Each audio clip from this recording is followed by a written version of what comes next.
Hej, witam Was serdecznie. Dzisiaj przygotowaliśmy dla Was wyjątkowo lokalną przygodę. Wyruszamy do małego świata Beaconsfield Model Village and Railway, który mieści się w małym miasteczku o nazwie Beaconsfield. Tutaj znajduje się zaledwie 30 minut jazdy od naszego domu, a po odwiedzeniu Beaconsfield przeniesiemy się z krajobrazu pełnego uroku do tajemniczych i fascynujących Hellfire Caves w High Wycombe, by się trochę schłodzić w mrocznych jaskiniach. Nie zamierzam zanudzać Was monotonną drogą, która niestety nie ma wiele do zaoferowania pod względem krajobrazów, więc przeskoczymy od razu do naszej docelowej lokalizacji, urokliwego miasteczka Beaconsfield. Jak możecie zauważyć, Beaconsfield nie jest zwykłym miasteczkiem.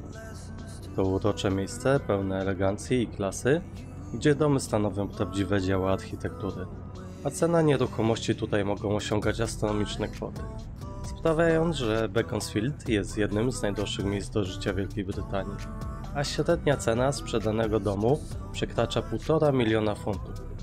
Ale nie zrażajcie się, bo najważniejsze, że parking jest całkowicie bezpłatny, a jego wjazd znajduje się tuż obok kościoła. A na miejscu, mimo południa, było bardzo dużo wolnych miejsc. Więc szybko ściągamy motocyklowe ciuchy, ogarniamy się i kiedy mamy już z głowy logistykę, możemy skupić się na tym, co najważniejsze. Podróży do miniaturowego świata Beaconsfield. Od parkingu mamy zaledwie kilka minut spacerem, ale zanim wkroczymy do tego maleńkiego świata, taktyczna informacja. Upewnijcie się, że macie przy sobie karty kredytowe, bo nie ma możliwości płacenia gotówką na miejscu. Za to płatność i wydruk biletów była szybka. Szkoda tylko, że nie dostajemy żadnych informacji ani mapki tego miejsca. Tak, dobrze widzicie. Tuż za wejściem mamy już pierwszą atrakcję, Beaconsfield Light Railway, czyli niewielką, aczkolwiek niezwykle urokliwą kolej wąskotorową.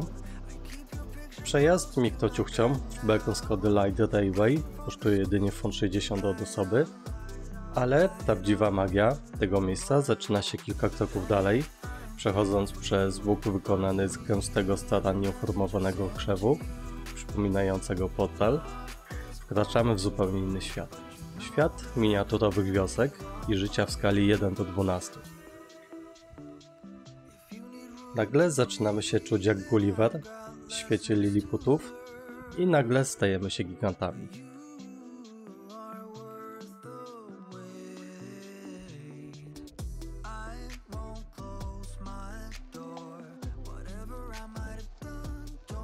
Teraz trochę historii tego miejsca, a za chwilkę kilka ciekawostek. Model Village zostało założone w 1929 roku przez Ronalda Callinghama, prawnika, który służył jako sekretarz Lorda Scotta.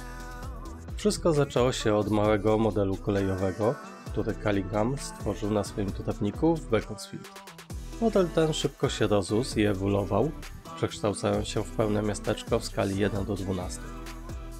Zostało otwarte dla publiczności po tym, jak przyjaciele i sąsiedzi Callinghama zaczęli przychodzić, zobaczyć ten wyjątkowy projekt. Callingham postanowił później otworzyć Beaconsfield dla publiczności z myślą o zbieraniu funduszy na cele charytatywne. Przez lata miasteczko było ciągle rozwijane i odnawiane, aby jak najlepiej odzorować angielską wieś z lat 30. XX wieku. Wszystko w miasteczku jest starannie wykonane i dbałość o szczegóły jest imponująca. Pali się!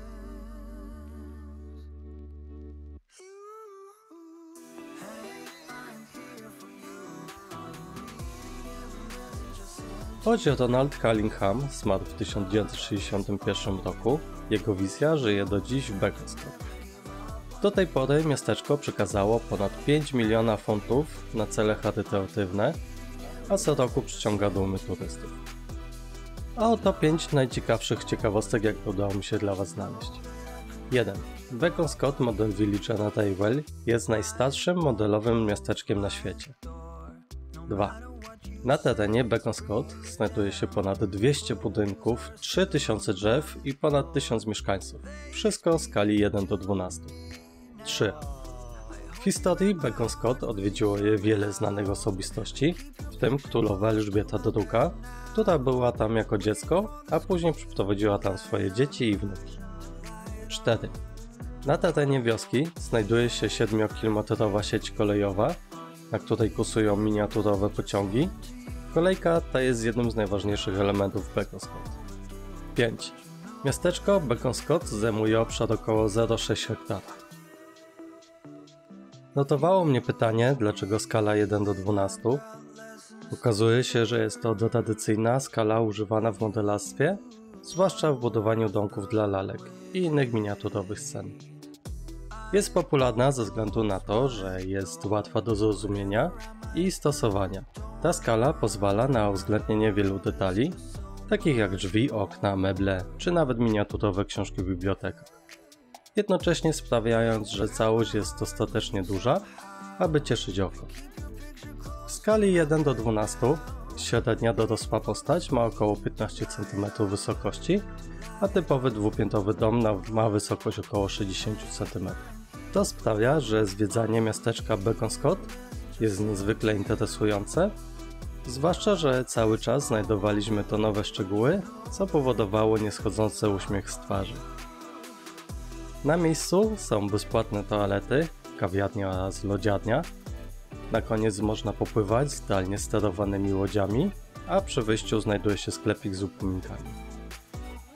Becon Scott to fantastyczne miejsce do spędzania dnia dla całej rodziny, z atrakcjami dla wszystkich grup wiekowych i my tu spędziliśmy 2 godziny i zapłaciliśmy 12,70 od osoby. Dzieci w wieku od 2 lat do 15 8 funtów i 10 pensów, a poniżej drugiego roku życia wejście jest darmowe.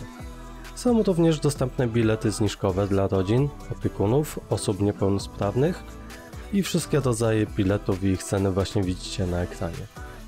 Proszę pamiętać, że te ceny mogą się zmienić, dlatego zawsze warto sprawdzić najnowsze informacje na oficjalnej stronie, do której link umieszczam pod filmikiem w opisie. Ponadto wszelkie płatności na miejscu muszą być dokonane kartą, ponieważ Becon Scott nie akceptuje płatności gotówką, jak już wcześniej wspomniałem. Kończymy zwiedzanie tej przeciekawej atrakcji, do której na pewno wrócimy i będziemy tu zabierać naszych znajomych i rodzinę. Zwłaszcza, że jest blisko i spędziliśmy tu naprawdę miło czas. Nasza dzisiejsza podróż jeszcze się nie kończy. Zabierzemy Was w niezwykłą podróż do Hellfire Caves, jednego z najbardziej fascynujących i tajemniczych miejsc w Wielkiej Brytanii. To, co zobaczycie tam, na pewno Was zadziwi, tak jak nas. Ale o tym wszystkim opowiem Wam w następnym odcinku, z którego możecie teraz zobaczyć zapowiedź. Dlatego już teraz zasubskrybujcie nasz kanał i dajcie znać w komentarzach, jakie formy naszych relacji najbardziej Wam odpowiadają. Czy wolicie krótkie i częste filmiki z każdej atrakcji osobno jak ten? Czy może wolisz pełne relacje z całego dnia jak poprzednie? Wasza opinia jest dla nas niezwykle ważna, dlatego z niecierpliwością czekamy na Wasze komentarze. No i oczywiście zapraszamy na kolejne wideo, gdzie wejdziemy do tajemniczych jaskiń Hellfire Caves. Także do zobaczenia, cześć.